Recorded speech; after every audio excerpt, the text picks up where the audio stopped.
partilha sobre riscos da cidade de Niterói. Por risco, entende-se a relação entre a possibilidade de ocorrência de um dado processo ou fenômeno e a magnitude de danos ou consequências sociais ou econômicas sobre um dado elemento, grupo ou comunidade. Quanto maior a vulnerabilidade, maior o risco. Assim, considera-se o risco como uma função do perigo, da vulnerabilidade e do dano potencial. Esse material busca contribuir para que as comunidades situadas em áreas de risco, aqui em Niterói, tornem-se locais mais seguros e com melhor qualidade de vida. Uma atuação conjunta entre o poder público e a sociedade faz-se necessária para alcançar esse objetivo. Como se proteger de deslizamento de terra nas áreas de morro?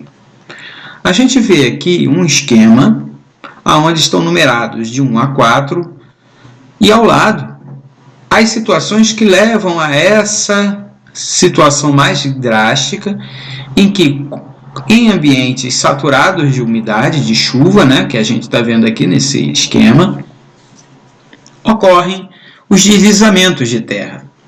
Então, como é que a gente deve fazer para proteger, diminuir esses riscos? Plantas salvadoras. O desmatamento de encostas e as ocupações irregulares em morros são considerados fatores de risco. Primeiro, porque a vegetação costuma amenizar o impacto da chuva, já que suas raízes ajudam a estabilizar o solo. Então, nesses lugares, não se deve plantar bananeiras, pois elas têm raízes fracas e troncos pesados. Além disso, há o efeito alavanca. Quando o vento chacoalha uma árvore dessas, suas raízes deslocam a terra e acabam piorando a situação. Aqui está, nessa porção aqui, o plantio. Item 2, nessa área aqui, ladeira abaixo.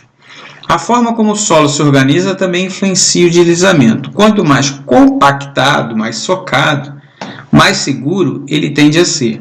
Os terrenos argilosos, portanto, têm vantagem sobre os arenosos, por formar uma massa mais encorpada.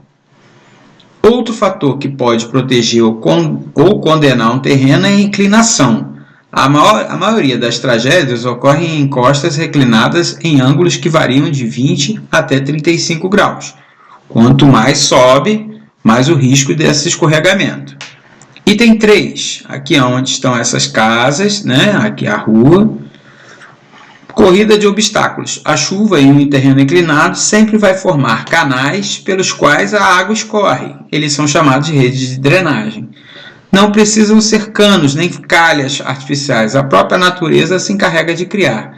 E aí o problema é que no meio desse caminho podem ter casas, A terra e os detritos caem na rede, podendo dividir, e aí as situações começam a piorar. E no item 4... nenhuma intervenção piora mais a situação que a ocupação irregular. Primeiro, porque as construções vão eliminando a cobertura vegetal.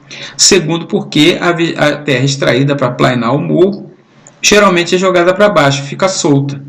Por último, porque as vilas criadas nas encostas criam lacunas que podem canalizar e intensificar esses desmoronamentos. Quais as práticas seguras que a gente tem que ter nessas áreas de morro? Primeiro, conserte os vazamentos de água o mais rápido possível. Observe esse cano aqui, um cano d'água comum que está abastecendo uma das casas aqui do Morro do Estado, em Niterói, só que ele tem um vazamento. Então essa água, mesmo independente de chuva, ela vai infiltrar no solo, levando aqui a problemas de escorregamento, Não amontoe lixo em vias públicas, pois ela dificulta o caminho das águas. Não remova a vegetação superficial, pois ela ajuda a fixar o terreno, prender o solo. Não faça cortes no terreno sem a licença da prefeitura. E qualquer aparecimento de fenda, depressão, rachadura nas paredes, entre em contato com a Defesa Civil por esse número. E aqui a gente tem o chamado muro embarrigado, um dos motivos que leva a esse movimento de massa, os movimentos de terra, que pode gerar problemas seríssimos para frente. Como se proteger de alagamentos? Aqui a gente vê a enchente ocorrida no Fonseca, em Niterói. Segundo o Corpo de Bombeiros, as inundações provocadas são um perigo mais comum no Brasil nos meses de muita chuva. E a prevenção é sempre importante, né?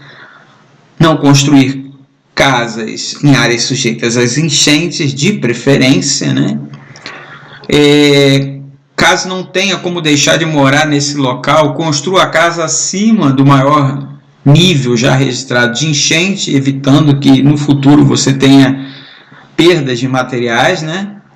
Pergunte sempre aos vizinhos, como ocorre aquela região ali, como é que é a situação. Converse com as lideranças da comunidade, né, se existem projetos para construção de barragens, piscinões e tal. Verifique da mesma forma se a manutenção e a limpeza dos sistemas de drenagem foram feitas. Se houver tempo, leve itens essenciais para o andar superior ou um local onde a água não deve chegar. Lembre-se que o mais importante é você estar salvo do que preservar seus pertences. Em caso já que a água já invadiu sua casa, a prioridade é essa aqui. Desligue a energia elétrica. Feche os registros de água para preservar a tubulação das águas, geralmente sujas das inundações. Não ande pela água.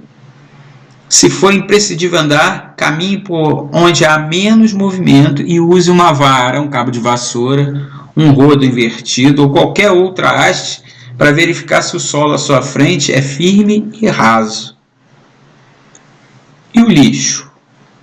Deve-se colocar o lixo em depósitos, posicionados em local de fácil acesso aos coletores.